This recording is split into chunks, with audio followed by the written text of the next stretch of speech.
This is the Truth Be Told podcast, where we unlock the secrets of strategic communication.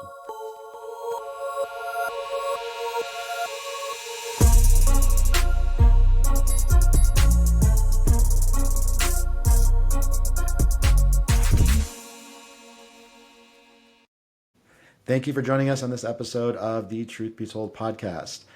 Do you ever watch CSI? How accurate is bite mark evidence? Do you think you could tell the difference between expensive wine and cheap wine? We're about to dive into these topics and more with our guest today, Dr. Jeff Kukucka. Jeff is an associate professor of psychology at Towson University. Jeff is also a recent recipient of the 2024 Early Career Teaching and Mentoring Award, awarded on behalf of the American Psychology Law Society. Dr. Kukucka, who's had a long history working with II and presenting to a lot of our attendees, is broadly interested in the psychological causes and consequences of wrongful convictions, particular focus on forensic science errors, post-exoneration adjustment, cognitive biases, and police interrogations. We're going to chat today specifically about forensic science, what it is, the biases that come along with that, and I'm going to be reading some of Jeff's top tweets. Let's dive into the conversation. Welcome to this episode of the Truth Be Told podcast. I am your host, Dave Thompson. I am here with Jeff Kukucka. How are you today, sir? I'm doing well, Dave. Thanks for having me. Yeah, absolutely. I'm glad we could make some time. I know Jeff's been you've been a valuable partner for the association and for our training group, and you've spoken in front of our attendees several times. Before we get into all the wonderful things you're doing, when I'm kind of practicing, how do I say Dr. Kukucka? And I went on your Twitter, and if nobody's following you, I want to make sure that you give them your Twitter handle. But you did a little extra credit question on your exam to see if students actually knew your name. What are you doing here? Oh, yeah. So every spring, I teach a 75-person undergrad statistics class. Um, and I thought it would be fun at the end of the semester to see how many of them actually remember my name. I should theoretically see them twice a week for 15 weeks, so you'd think they'd get it. But we got some real creative answers when I asked them to spell my name.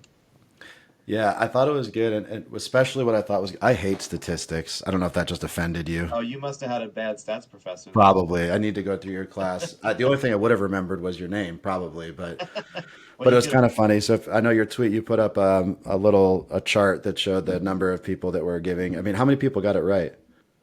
About half, believe it or not, which was actually more than I expected. Yeah. But the ones that got it wrong got it very wrong. Yes, I'm sure. I know. I And think about you. You letters. have to be prepared with some thick skin.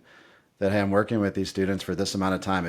You had to be ready for the realization that nobody knew your name after months of working together.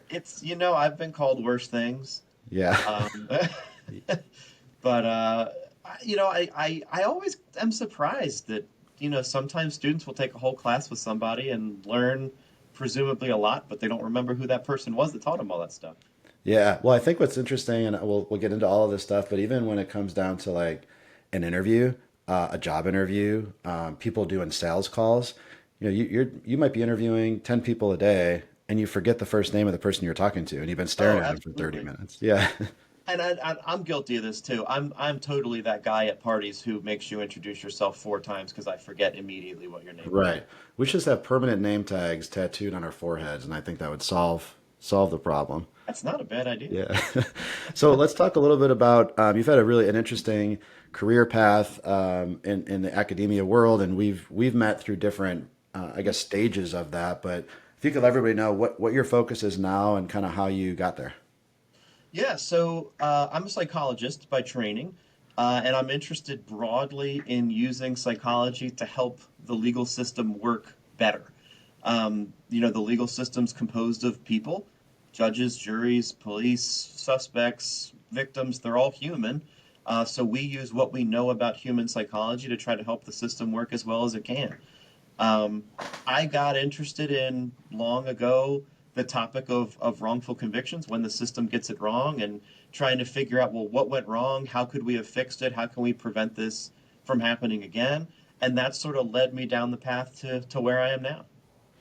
Yeah, and so when we talk about wrongful convictions and interviewing, a a lot of that is going to come back to something that happens well before the interview takes place, which is what caused, Detective Thompson to have this presumption of guilt of somebody in the first place. And so I want to talk about that. We're going to Mhm. really try to hit kind of three categories today for people that are listening. Is I know, Jeff, you got a lot of experience and passion around forensic sciences, and how that then relates to our second topic, which is really bias, which I know is, you have this one of your slides, but is often perceived as a dirty word. People hear I got to go to bias training, and already we're toned out. But you got some fun ways to go through it. And then, whether you're prepared or not, I have a top five Jeff Kukucka tweets I want to Oh, end with nice. at the end I of can't the wait. end of the session. At But least somebody reads my Twitter. That's I great. read. Hey, your one with your name seemed to go mildly That's viral. true. That's Yeah. true. I don't know what qualifies as viral, but we in our space we can call it whatever we want. So we'd say it went viral. Oh, this sounds great. Yeah, let's do it. So forensic sciences, I know some people listening. We've got investigators, we got law enforcement. We often have a lot of listeners are in the loss prevention or private security world. We got human resources, and we also just have lay people interested in Mhm. communication. A lot of people, I think, get their knowledge of forensic science from TV, CSI, TV. Law and Yep. Order. But what is forensic science, and why are you interested, and how does that relate to your space? So we kind of some people think of forensic science like it's one thing, but it's actually a lot of different things. So some forensic sciences are more biological or chemistry based in nature, so things like DNA, toxicology, testing chemicals, testing fibers, that kind of stuff. Um, Others are more medical in nature, so things like, you can be a forensic nurse, a medical examiner, odontology, that sort of stuff. Uh, there's an increasing number of digital forensics. So, facial identification technology and looking at technology to see for like evidence of like money laundering or, possession of illegal like pornography or whatever. And then the ones that interest me the most personally, not that I don't find them all fascinating, but there's a lot of forensic sciences that hinge very heavily on human judgment and particularly vision.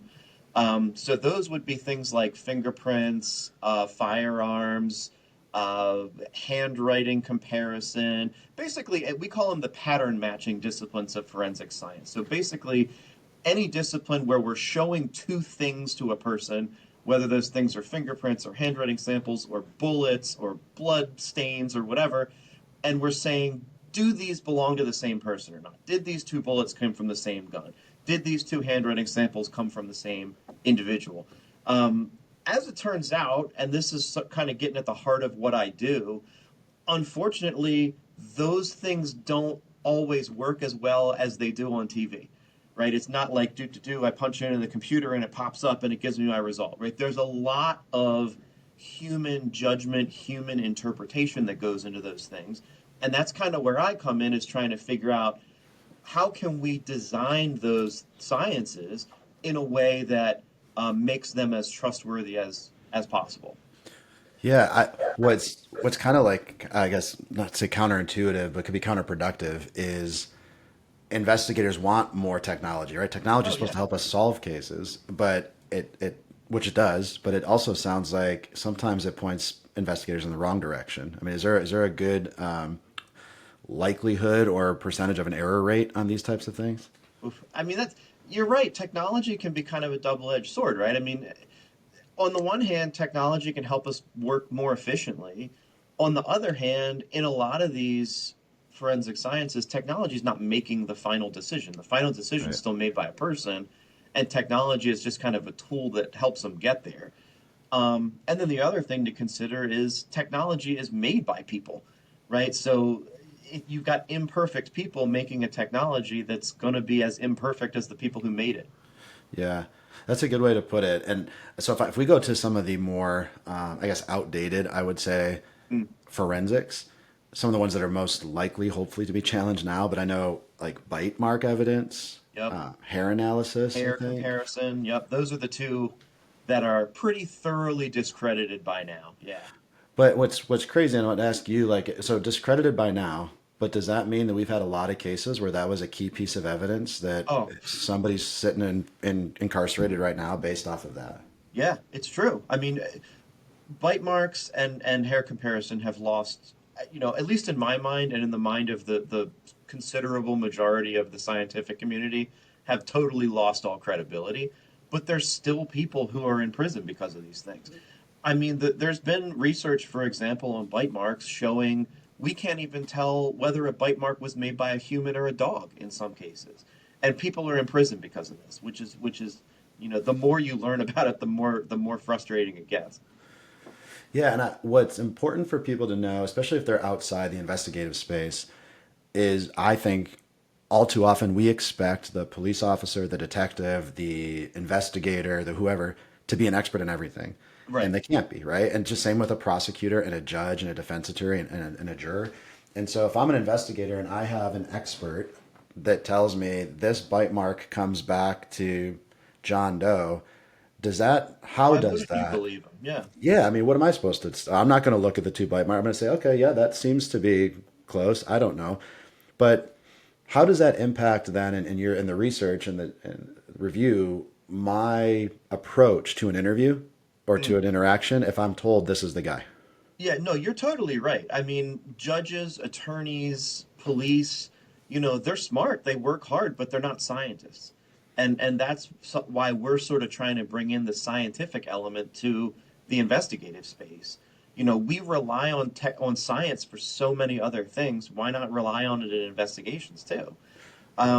So to your question, your beliefs about a person definitely influence how you behave toward that person, and your behavior toward that person is going to influence how they respond to you. So, if somebody tells me, hey, Dave Thompson, this guy's a real jerk, I've never met Dave Thompson before, but now I think he's a jerk. So when I go meet him, I might be short with him. I might be not so friendly to him. And how are you going to respond? You're going to respond by acting like a jerk.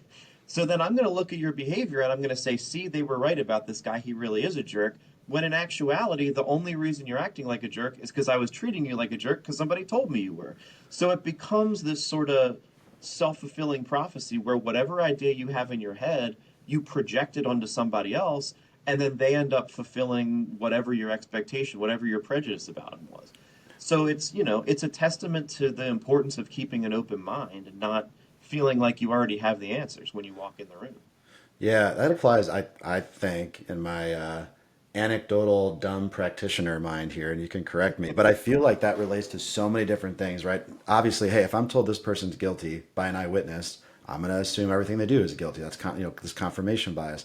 I'm also thinking like if I go to a restaurant and a server tells me, "Hey, you should order this," right? The fish tacos, best thing that we have on the menu. I love them. They're my favorite. Does that have the same impact? Am I going to eat Oh, those assuming totally. they must be great? If I give you a glass of wine and I tell you, "Hey, Dave, this, Wine Spectator said this is the best wine of 2024. It got a 97 rating, whatever. I spent $60 on this bottle. You're gonna love it, right? It might be $3 wine from Trader Joe's, but you're gonna love it because you think that it's gonna taste good. That's kind of the common thread here is beliefs and expectations are really powerful, right? Our beliefs can really distort how we perceive things, whether it's taste, smell, particularly vision. We don't see the world as it is. We see the world as our brain tells us it is. So hypothetically, if I bought a couple bottles of wine and I was having people over, having dinner or whatever, and I told these people, I got this is new. I've never seen this before. Top shelf. These are really expensive bottles, but they're $9.99 like on sale on the Yep. bottom shelf. But if I tell them that, do you think they're gonna like the wine better? Absolutely. Oh, totally. Totally. Those are some of the most fun research studies for me is just like showing, cute little phenomena like that. It's been done with wine, it's been done with beef jerky, it's been done with all sorts of stuff where, your expectations about the quality of the product. I mean, that's, there's a whole psychology to marketing too, right? I Yeah. mean, we want people to think that our product works, and if people think our product works, then it's going to work for them. It's kind of like a placebo effect almost. Yeah. The immediate thought I had is cigars. I love cigars, and Oh, it's yes. yeah. Totally agree. I'm thinking, okay, this I'm walking around a humidor, and this one's 9.99. This is 19.99. That's 79.99, and already in That my one head, must be better. Right. got to be better. Or you're at the humidor with a bunch of friends and you're smoking a cigar and somebody says, "Hey, this is a limited edition. You got to try this one." And they might all taste the same, but in your Mhm. mind you have to say, "Yeah, that one's incredible. I've never had a cigar." You're taking a picture of the label because it was so good. Yep. Yep. No, I totally agree. And I mean, it's funny because, not to go too deep into cigar culture, but some places do their in-house cigar is actually made by like a pretty reputable manufacturer, right? So if I gave you and I said, "Hey, this is the house cigar from the Humidor by me," you might be like, "Yeah, that's fine."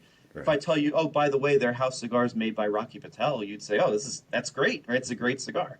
And it's the Right. same damn cigar, but your expectation of it might lead you to perceive it as better or worse. Yeah, that's interesting. And I could tell you for me, I know like my uncle is a big cigar connoisseur. I know some colleagues that are. If they're smoking a cigar with that label on, whatever label, Mm, I assume I'm gonna have to buy that one because that guy knows what he's talking about, right? This yep. like social proof. If I know that Oh, people that are credible are doing it, it must be good. yeah, absolutely. I mean, and again, like a lot of those biases, they exist for a reason, right? I mean, we can get by oftentimes by deferring to authority figures. I mean, imagine living in a world where no one ever trusted authority figures. Things would fall apart, Right. right? But there's also limits to that, right? And we need to understand like when authority figures aren't perfect, right? And maybe we shouldn't defer to them always, especially if they're not following procedures that result in good decisions. Yeah, so talking about good decisions based off of maybe bias, and you mentioned this earlier, where a lot of these sciences are visual, right? You're relying on Yep. somebody. You mentioned facial recognition, and I know Mm, hot topic, especially with our group, because I can speak on both sides of this. I know in the retail and law enforcement space, a lot of organized retail crime cases are being supported by facial recognition, where they can identify, John Doe has been into 30 different retailers in 15 different states, and they can use that to build a case. But we also know not only are there some privacy and some data issues with it, but there's also been some misclassification. So oh, maybe just in general terms, what's kind of the research suggest about facial recognition now? I mean, for starters, people are not great at judging people's faces, right? I mean, it's not easy. There's a lot of information contained in a person's face. And even when you give the person a lot of training, you give them a lot of experience, I'm thinking about like TSA agents who look at passports all day, every day, right? Even as the research shows, they get it wrong a decent amount of the time, right? They sometimes commit false positives, meaning they think, oh, this is the same person, but it's actually not. Or they commit false negatives and they say, well, wait a minute, this is a fake ID, but it actually is your real ID. Maybe you shaved or got a haircut or something changed about your appearance. So it's already a hard task to begin with. And then when you throw a layer of unconscious bias on top of that, it gets even harder. And the potential for error goes up even more. There's a couple ways that can play out. One way is kind of going back to what we were just talking about a person's expectations, right? If I expect that you're lying or I expect that you're trying to pass off your identity as somebody that you're not, that's going to impact my impression of your face. I mean, there's even research. So, taking a step back, a lot of people who are listening right now have probably been told at some point in their life, "Oh, you look so much like your dad, your son, your sister, your whatever."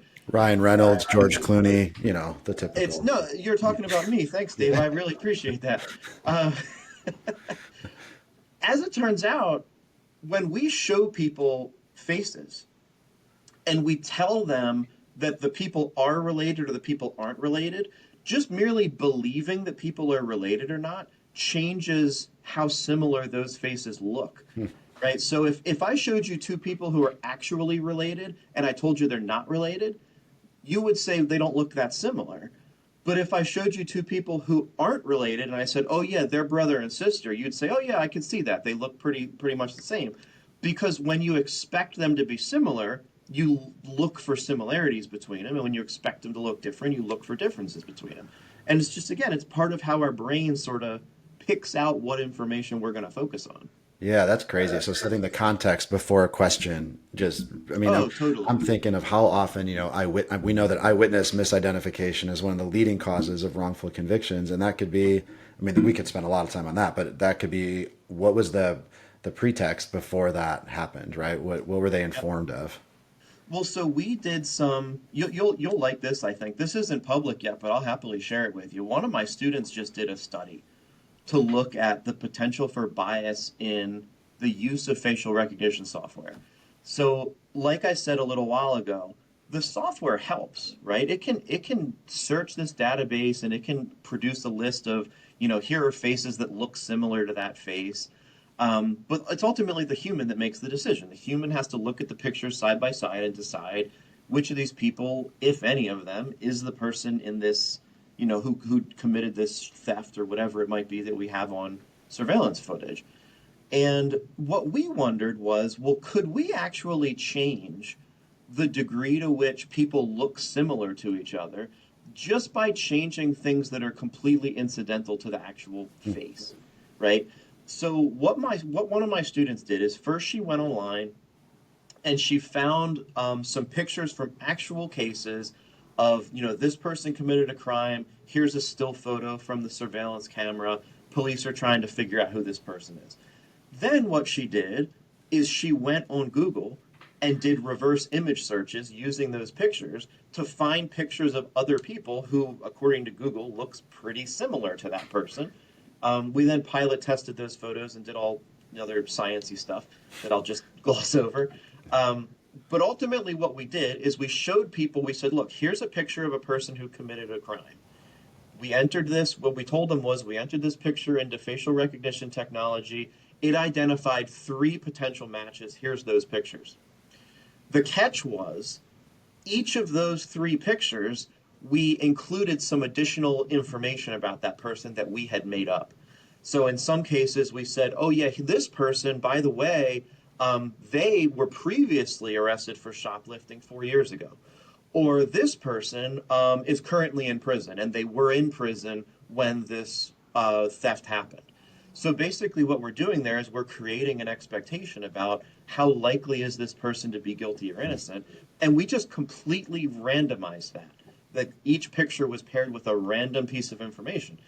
What we found at the end of the day, when we asked people, look at these faces, how similar do they look? Whichever picture just so happened to be paired with the information that suggested they were guilty, people looked at that face and they were like, oh, yeah, he looks exactly like the guy that committed the crime. Right, so it just goes to show how subjective, how malleable our perceptions are. That if I believe that this person has committed other crimes in the past, I actually see their face as looking more similar. So it's not an intentional thing. Sure. It's our brain sort of playing a little trick on us in a way that can produce a really costly mistake. That's crazy. You brought up another example that I think is a similar topic. If you kind of generalize that research with TSA, Mm. where if they thought, you can explain this much better than I can, but the concept was if they thought people having weapons or bringing weapons to the airport was rare, whether they were less or more likely to find it. But it seems kind of like a similar finding. Oh, totally. I mean, and this is scary stuff for anybody who's ever been been on a plane through an airport, right? For good reason. There's all sorts of security in an airport. They scan your luggage. They want to see if you have weapons or other illegal stuff in your suitcase. So there's, a TSA agent who sits there and day by day watches hundreds of or thousands of suitcases go by, and they have to look at the X-ray and see if there's any knives or anything. What's scary about that is that TSA did some undercover tests where they actually tried to sneak weapons through airport security. And I can't remember the exact percentage, but it was more than half of the time they were successful, right? There was a knife or a gun or something in a suitcase, and the officer didn't pick up on it. So that led researchers to try to figure out, well, why the hell are they missing these things? Like, this is really important. We got to figure this out. Basically, what they figured out is if you're one of these agents who looks at hundreds and thousands of suitcases, the overwhelming majority of people do not have weapons in their suitcase, right? So if you're sitting there day by day, you're going no weapon, no weapon, no weapon, no weapon over and over and over again, you sort of learn over time that, yeah, very few people have weapons in their suitcase. So as that happens, you begin to approach any given suitcase that comes by with the expectation that it won't have a weapon because most suitcases don't, right? Because of that expectation, it actually makes them more likely to miss a weapon when there actually is one. In psychology, we call that a prevalence effect. That if you don't expect something to happen, when it actually does happen, you're more likely to miss it. Yeah, I'm so many different applications for that, right? I mean, I know there's similar studies just in the interviewing space where if you're told you got to interview 10 people and we know 8 of the 10 are involved in the crime Mm-hmm. versus we know 2 of the 10 are involved in a crime, you're probably going to be a little more coercive or presumptive of guilt. Is that accurate? Oh yeah, and then how are they going to respond though? They're going to get defensive. They're going to shut down, and you're going to look at that and interpret it as, oh, they must be guilty. But in Yeah. actuality, they're just reacting to how you're acting. How does an observer look at that? So if I'm thinking for people that are again are listening, we're going to talk a lot more about bias here, but because a lot of times people think I don't have bias or I know bias exists, but it doesn't apply to me, and I know we're gonna destroy that thought. But Yes, please. so we have an interview, and maybe I walk in this conversation. I'm told, Jeff by 2 witnesses, Jeff's the guy that did it.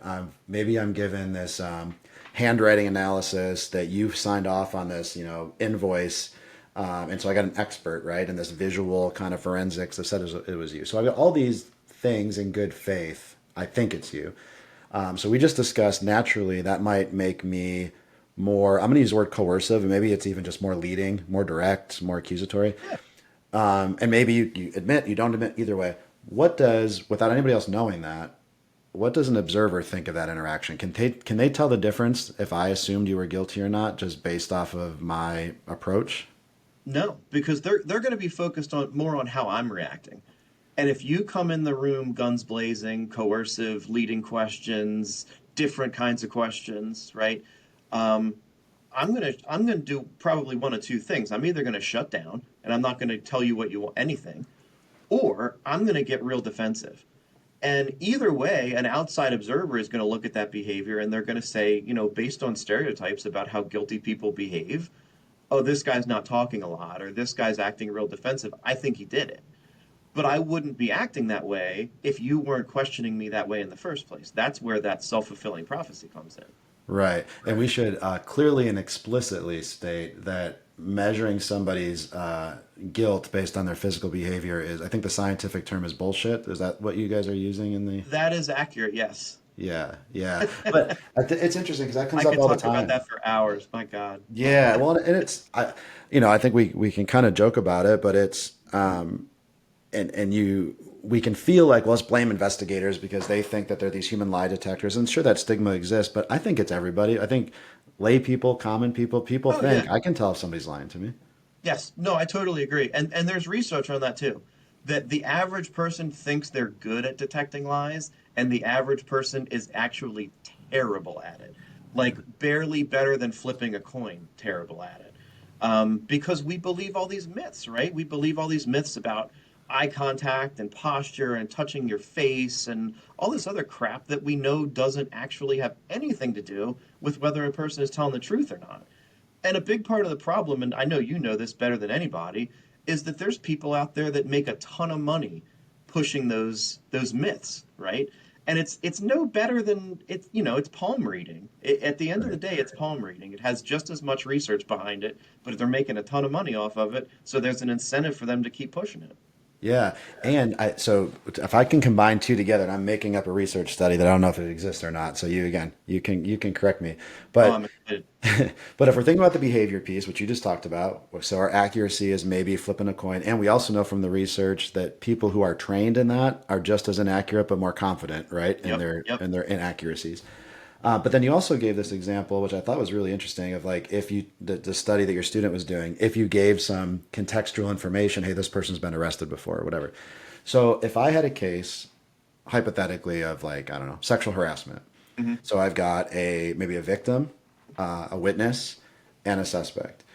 I would hypothesize, is that if I walked in the room and interviewed the victim, the witness, and the suspect all separately, they may all exhibit very similar type behaviors, right? They Oh might yeah. all cross their arms and avoid eye contact or whatever.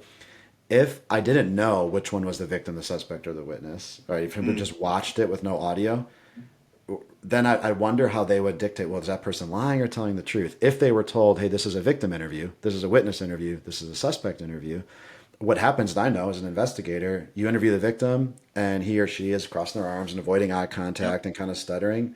Well, of course they are. They're embarrassed. You interview the Right. suspect and they're doing it. Well, of course they are because they're guilty. And that's wrong, right? That's the bias. But I think it's because you know that information going in. That's a really interesting idea. I mean, for starters, I bet if you did what you just described, even if all three people behaved in the same way, if you knew that one of them was a suspect, you'd notice it more in that Mm. person. Because again, like, racial profiling is a thing that happens, everywhere. Um, and not to beat a dead horse on the airport example, but I don't get pulled aside going through airport security because, I look like this. But somebody who doesn't look like me, who exhibits the exact same behaviors, may very well get pulled aside and say, "Oh, you're acting suspicious." Are you really? Or is that just, am I just filtering what you're doing through my expectation, through my stereotype? Um, Another thing you said that's cool and true is, and this might shock people, if you show people a video of a person telling a story and you ask them to tell, is this person telling the truth or not? They will actually do better if they can hear the person but not see the person. Hmm. Because, like you said, all the nonverbal behavior stuff is bullshit. It's just distracting, right? So, if we take that away and we force people to actually listen to what the person is saying rather than looking at what they're doing, it actually makes them a little bit better at telling whether they're lying or not. That is a great takeaway because I know in the practitioner world, especially post COVID, there's this kind of evolution of interviewing becoming more remote. People are using, Zoom and Microsoft Teams, or just picking up the phone and conducting phone interviews. And a lot of times we get questions from practitioners, investigators of, well, I need to be able to see them, and I can understand, right? Because seeing somebody just, it helps you kind of connect and rapport and mirroring and whatever. But that point I think is really interesting to take away, is maybe it's more distracting, maybe it's misleading you, maybe you're mischaracterizing somebody, and instead, if you just listen, you can focus on verifiable facts and words and Mhm. information and intelligence. Well, and I totally agree. And that actually gets back to some of the work we do in forensic science. The takeaway message here basically is, if you want to make good decisions, whether we're talking about comparing two fingerprints, interviewing someone, looking for contraband in an airport, if you want to make good decisions, you want to base your decisions on relevant information and get rid of all the irrelevant information that's just distracting or misleading, right? That's actually a big issue that we're working on right now. Is when a forensic expert, whether it's fingerprints, handwriting, firearms, whatever, when they're rendering an opinion, we want that opinion to be based on whatever they're an expert in. We don't want that opinion to be contaminated by other stuff that investigators might overshare with them that they don't actually need. Right? If it's distracting or useless, don't use it. I've seen that. I know you've done expert testimony as well. I have learned that if my scope of testimony is on interrogation practices and confession evidence, and I'm also given an autopsy and crime scene photos, and Mm-hmm. maybe it's relative based on the case, maybe it's not. But then sometimes you start to think, well, you start to create like your own theory of the crime. You fall victim to the same Mm-hmm. biases that has nothing to do with the scope of expertise that I'm looking at. Yeah, I think, and I don't, look, I'm not trying to denigrate the work that forensic scientists do. I mean, they do great work. They work hard. They're overworked and in many cases underpaid. But there is often just too much information shared that they don't need, right? And an increasing number of them are recognizing that and saying, yeah, you know what? If I'm a fingerprint expert, I need the fingerprints, and that's about it, right? I don't need to know what the eyewitness said. I don't need to know what the toxicology results said. My opinion should be based on the fingerprints, and that's that. And it sounds so simple when you put it that way, But it's like it's profoundly important that we want to make sure that we're actually getting their best possible decision. I think so for people that aren't in that space, the reality of that, and I know you've talked about this too, but kind of the bi-directional communication between Hmm. investigators and forensic experts and maybe the prosecutor, whoever else is involved. But I've seen some cases where you've got maybe a medical examiner who's making or a coroner making like a cause of death ruling, and Yep. it seems to be, well, why is the detective in the room talking about the suspect at the same time and talking about, well, there's a history of domestic violence here. What do you think happened? Does that happen in Right. reality, and does that impact obviously the ruling? Too much. Too much. You know, so as you mentioned, I work a decent amount of cases as an expert witness. Basically, for those who don't know, what that means is if there's a criminal trial or an appeal where there's a dispute over whether the forensic evidence is trustworthy or not, they can bring me in, have me evaluate it, and I give my opinion as to whether they followed appropriate procedures or not. I've seen cases with medical examiners that'll make your head spin. I mean, I'll just give you one example off the top of my head. This was a case where I'll spare you the details, but a woman was accused of murder of a person who died very long ago, who was very, very, very sick, and all of the medical evidence points to this person died of natural causes. But there was an allegation made that this person committed murder, specifically that they suffocated the person who had died.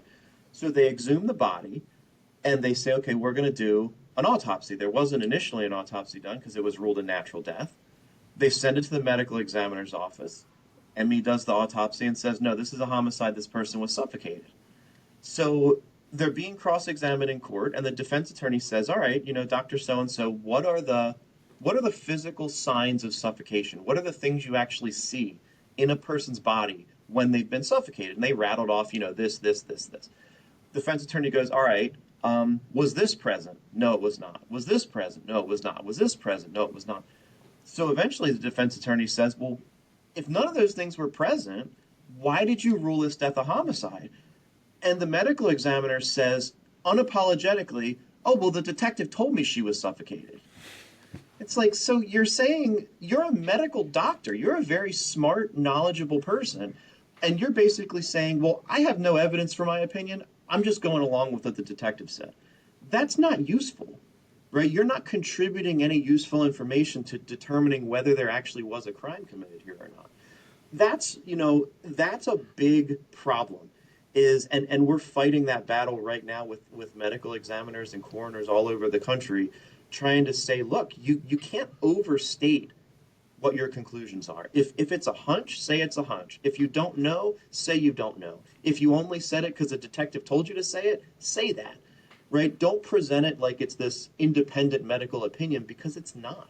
Yeah, yeah, and what you just said, that unapologetically, right? They kind of Right. testified to that. I've seen time of death changed, and Mm-hmm. it was communicated via email. And so it wasn't like it wasn't this intentional, let me secretly try to implicate the wrong person. It was just very obvious to the outsider, but this this bias, this contamination of they're going back and forth, what could have happened, and there's a suggestion even from the medical expert in the specific case, hey, maybe you should go back and talk to the father again and see what you can find out. And so it's almost like there's this again communication going back and forth, and I think, and that's I want to kind of get into this piece about how Mm-hmm. bias is what we're talking about. It doesn't mean it's intentional, right? It No, doesn't not at mean we've all. got like ill intent and we got that bad actors exist, but that's not really what we're talking about. Yeah, no. When psychologists use the word bias, we're almost never talking about bad apples, right? Bias is a fact of life. We all have biases, myself included. And by that I mean, it can be as simple as two people look at the same thing, but they interpret it in different ways. Right. And that happens all the time. I mean, surely you've watched a baseball game with a buddy and disagreed, or was that a ball or was that a strike? Was this Right. guy safe? Was this guy out? That's cognitive bias, right? That's what it is. And it doesn't mean either of you are stupid or dishonest or you know, being malicious in some way. It just means we each kind of see the world through our own individual mindset, and all of our prior experiences inform how we see things. It's the way I often explain it to people is our brain plays little tricks on us to help us navigate the world better, but sometimes those little tricks backfire, right? It's one thing if, if me and you are watching a baseball game and I say the guy was out and you say the guy was safe. It's another thing if two fingerprint experts look at the same fingerprints and one of them says, yeah, this guy's guilty, and the other one says, no, this guy's innocent. One of those two experts has to be wrong. And the tricky thing is, how do we figure out which one is wrong? That's kind of where I come in and I say, all right, well, let me look at the procedures they followed. Because if they followed good procedures, that means their opinion is more trustworthy. Yeah, I'm thinking when you brought up the baseball example, like and again, you can correct me if I'm wrong, but this prevalence effect. So I'm a Buffalo Bills fan, which everybody should be if Oh, you're I'm so loyal, sorry, integrity, Dave. I honest. apologize. Yeah. Yeah, I know. We'll stay away. But let's say we're playing like your Raven. Oh, you know what? Mutually, we don't like the Chiefs. So let's say we're playing Okay. the Kansas City Chiefs, Yep. and all season last year, a lot of people are talking about how, hey, the Chiefs never get called for holding. There's never offensive holding on the Chiefs. And so then, from what you're saying, I feel like not only am I a rival team's fan, I'm also told ahead of time, reading all these tweets and stuff. Hey, they never get called for holding. Here's a couple examples. Every play, you know what I'm looking for is there should be a flag. There should be a Oh, flag. They're holding. yep. But if it was the Bills may have the same amount, which they don't, but might have the same amount of penalties or lack thereof. But I'm not looking for it, and of course Right. I'm ignoring it or I'm excusing that Yep. behavior. I mean, this has come up this has come up for real in discussions of like roughing the passer penalties, right? Why are some quarterbacks getting flags and others aren't if they're getting tackled in the same way, right? It's again, that's cognitive bias at play. I'm not saying it does or Right. doesn't happen, but that's the argument people are making is like if it's the same behavior, it should either be a penalty or not be a penalty. But people are saying, well, if it's Mahomes, they treat him one way, and if it's, you know, Right. Zach Wilson, they treat him some other way. Right. Well, and I think so. There's two sides to that, right? There's what we just talked about is maybe that's just this bias that's unintentional. But I also know there's some back in the NBA, right? There was some issues with referees giving Oh, information yeah, to gamblers and yep, bookies and such. But a lot of that was, hey, they knew, all right, these three stars are playing tonight, right? You're not calling a foul on Curry. You're not calling this on LeBron. And if you got this ref, he's gonna not call those fouls on those star players. mm, And so there's a bit of maybe intent there, but maybe it's also just based off this kind of like cultural. We just accept that as the way it is, and so it's a right. bias in some way. Well, and there are, I mean, you know, there's an analogy in forensics here, right? Thankfully, there are few and far between, but there have been cases of fraud and widespread misconduct in forensic labs, and in on some level that those problems are easier to fix because you find the bad apples, you can them, and you clean up the mess that they left. The problem that we're trying to solve is a subtler one, though. We're trying to outsmart people's brains, right? We're Right. trying to redesign the system in a way that things that we do very naturally don't backfire on us and create a whole mess of problems. Yeah, and that same concept. So we talked a lot about investigations. We talked about wine and cigars and the bills. Um, but I know this applies in everyday life, and we've given a few examples. But even in the human resources space Mm. and job interviewing, and you can obviously elaborate on this. But I was going through one of the presentations you did, and one of the slides, and I was like, I'm guilty of this. Is I have maybe a job candidate where you have this feeling like, hey, this is a good candidate. Maybe you're told by three other people, really like this person. And maybe even your first impression, really like them. And you tend to ask, or maybe provide more information about the company. It's almost like I'm selling Mm-hmm. them. And then on the flip side, you get, hey, not sure really like this candidate, but can you talk to him anyway? What does the research say about how we are maybe actually interviewing them differently based off of our context of that conversation? Oh, that's a great question. I mean, there's obviously a lot of potential for bias in HR situations, right? If you go into a job interview expecting this person to be a good candidate, you might ask them different questions or more questions and give them more opportunities to impress you.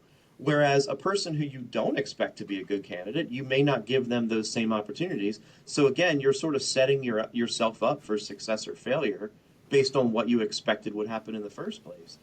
I mean, what we broadly what we recommend is two things. First, you got to have standards that you follow, right? You can't just be making stuff up on the fly. You can't be treating people differently. To the extent that you can standardize things, whether it's the way that you compare two bullets or the way that you interview a job applicant or whatever, to the extent that you can say, okay, we're going to the extent possible, do this the same way for everybody, for every fingerprint, for every applicant. That goes a long way in terms of minimizing the risk of bias. And again, it sounds real obvious, but it's really important.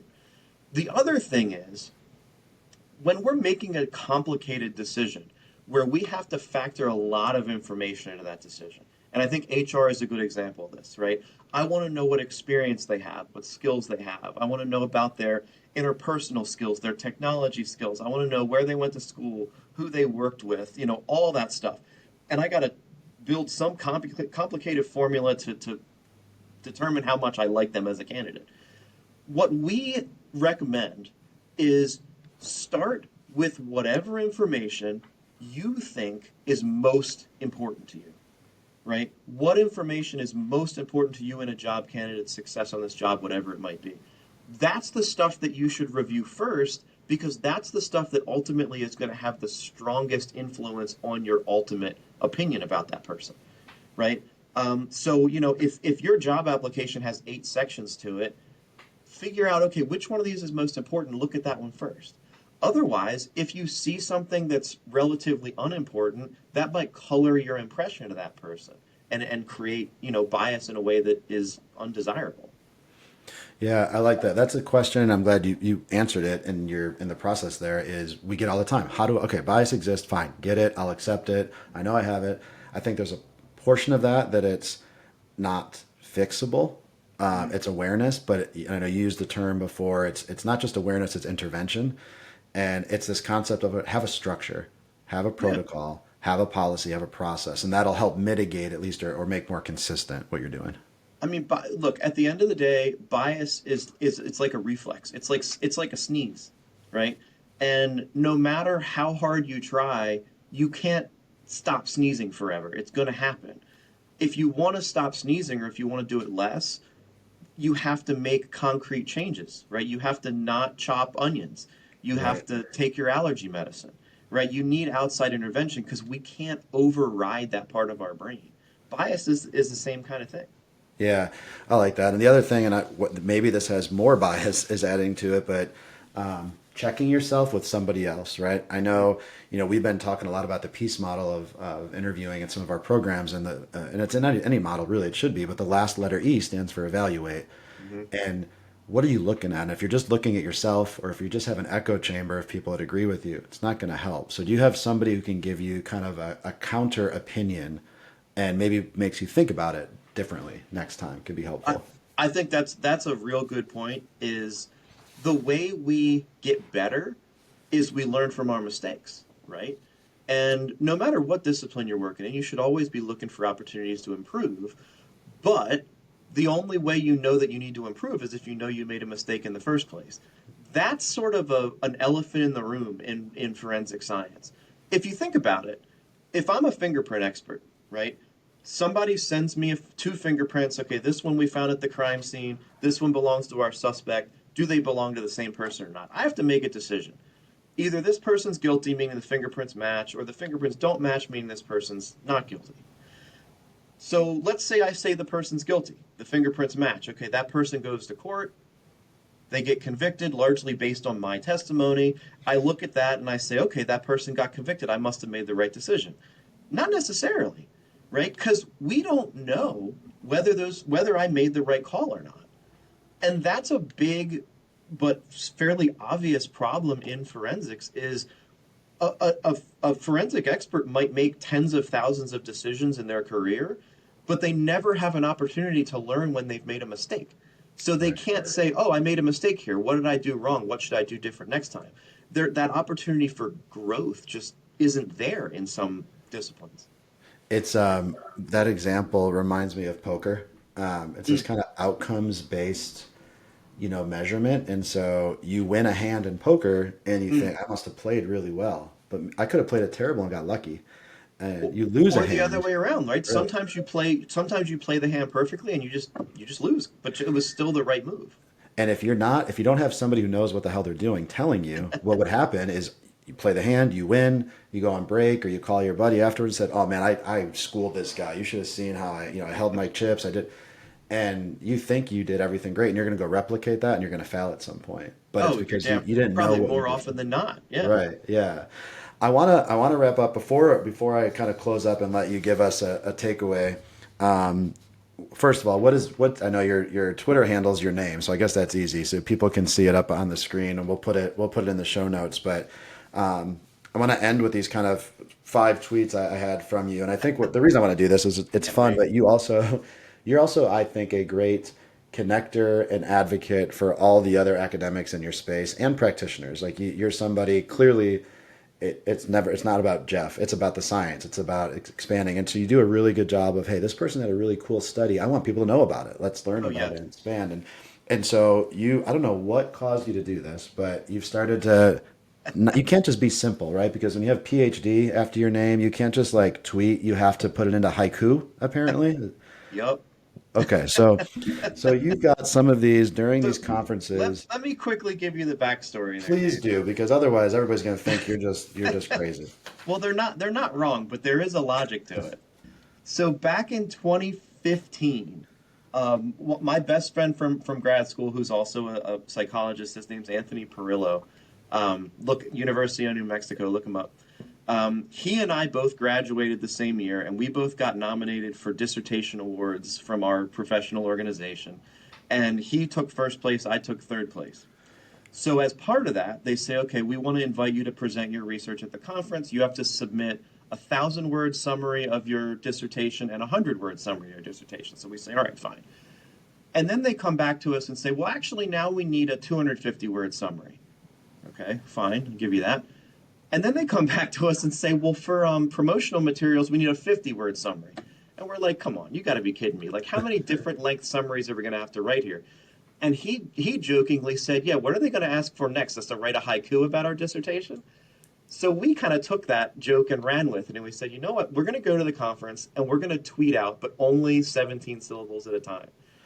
And it caught on. It became a thing where everybody started doing it. And now every year there's like hundreds of tweets from this little conference, psychology and law conference, where people are trying to write haikus about really serious topics and serious research.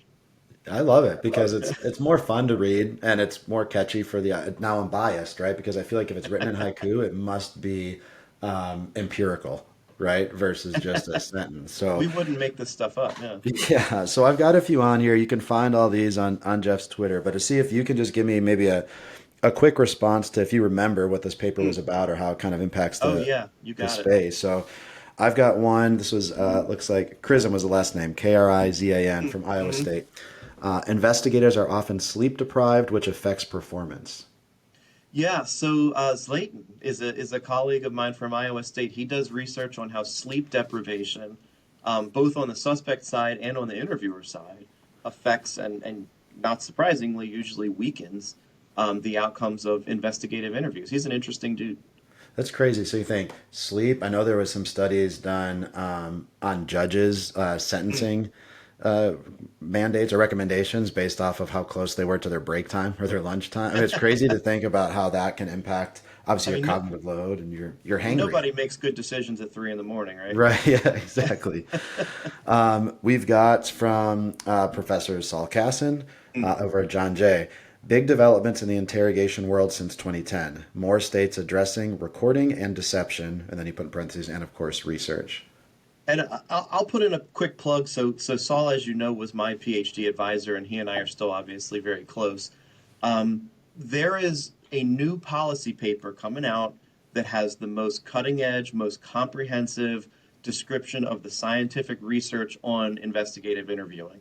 It is going to be the Bible for the next decade or more. So keep an eye out for that because that is going to be a big, big paper. It's perfect, and that relates to my next topic. I know another or next tweet. Another author, I think, on the same paper is Dr. Haley Cleary out of Mhm. VCU, and so you wrote new paper highlights more vulnerabilities for false confession, including trauma, autism, ADHD, and many others. So this topic of vulnerabilities.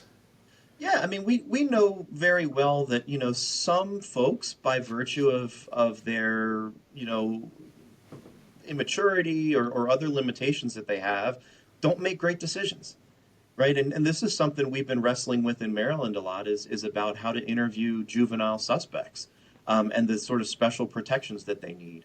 So what Haley's talking about there is we've known for a very long time that younger folks are more likely to give unreliable statements, folks with mental illness, folks with cognitive impairments, etc. But they've sort of expanded that even further into things like ADHD, autism, and how those conditions might affect someone's willingness or even ability to disclose reliable information during the interview. It's just, again, it's good reminder that we need to be cognizant of the people that we're interviewing and any limitations that they might have. That's perfect. And back to what you said earlier is we're seeing a lot more organizations and agencies have a process and a protocol, right? You've got somebody who, hits these kind of vulnerability factors. What are we doing differently? I think that's I mean, we important. don't let kids buy cigarettes. We don't let kids vote. We don't let kids serve in the military. We don't let kids use tanning beds without their parents' permission, right? Right. Why should we treat them like adults when they're in a police station? And I don't want to spend a ton of time on this, but in that same concept, oftentimes what we hear, and this goes back to all the biases you talked about, is well, that kid's got a criminal record. Well, he's been through the system multiple times, so he or she, must be more mature, more experienced. And clearly, just because somebody's criminal background does not mean they developmentally matured quicker than anyone else. Amen. But that's a Yep. bias that comes in. All right, tweet number 4. I've got out of Butler University, Sturgeon. I think I said that Okay. right. Yep. Okay. An apology, and then in capital letters, did make a confession more believable. Yeah, so this is an interesting line of research. People looking at the different elements of a admission of guilt and whether there are certain things that make it more believable, regardless of whether it's actually true or not. That's the important piece. And as it turns out, if I remember correctly, that's a student of Dr. Fabi Alceste, who I know you know from Butler Yep. University. What they found was if a person apologizes, that makes them seem more credible. Unfortunately, that's the case whether their apology is true or false. Right. Yeah, and I've seen a lot of these cases where a person apologizes post confession. So I've seen some they're incarcerated, they write a letter to the victim's family or to whatever else, further almost confessing a second time. But some of those have been proven wrongful convictions, Mm-hmm. and but it's lasting effect of the interview. Well, again, it goes back to you got to listen to what the person's saying. Are they being consistent? Are they being detailed? Right? Listen to the words. Don't focus on the body. Yeah. Last of my selection of your top 5 tweets. Where first of all, where was this conference last year? Do you remember what city you were in? 2024 would have been L.A. LA. Okay, and that's an important factor for this last one. Oh, okay. You put out a little question here. It says time to play a game. How much did the hotel charge for each chicken wing? If you guess within plus or minus 20 cents, I'll buy you a drink. So first of all, what was the answer? Do you remember how much the wing was? So, all things considered, with taxes and fees and everything, the hotel charged a single chicken wing was $11.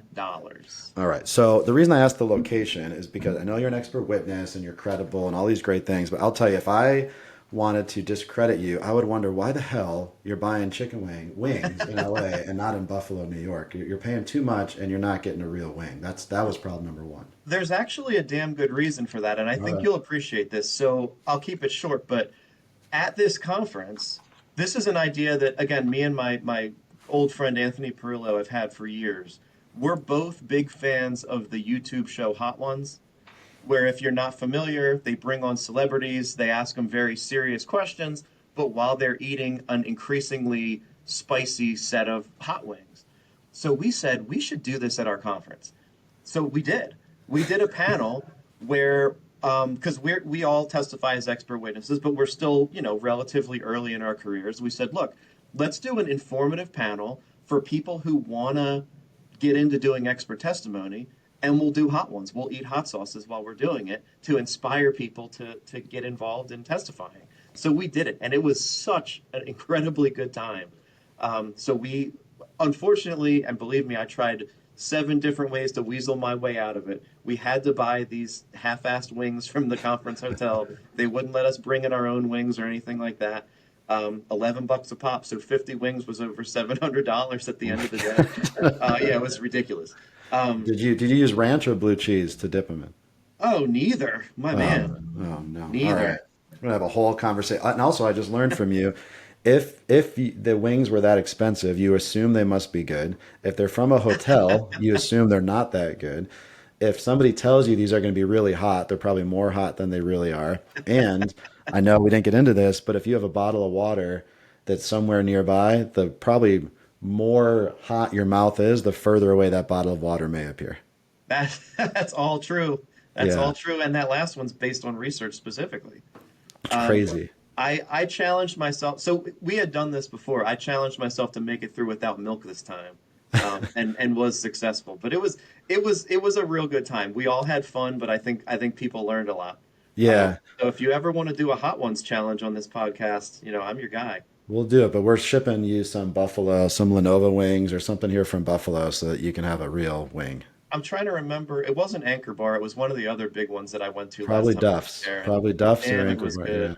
I'm going to bring you to a non-touristy one. No shame in Duff's or Anchor Bar if they happen to be listening, but there's some other local. Bar Bill is my favorite, so we'll see if they can sponsor the podcast. Oh, I'm into it. Let's go. But no, that's Jeff. I know this is kind of fun as we wrap this up, but I want to do that because I think it kind of epitomizes what you've done, right? You make, I feel like, academic fun. You make science fun, and you make it digestible for people. So I appreciate that, especially from the practitioner side. Makes it easier for us to learn and then also to train others on it. So I appreciate that in your time.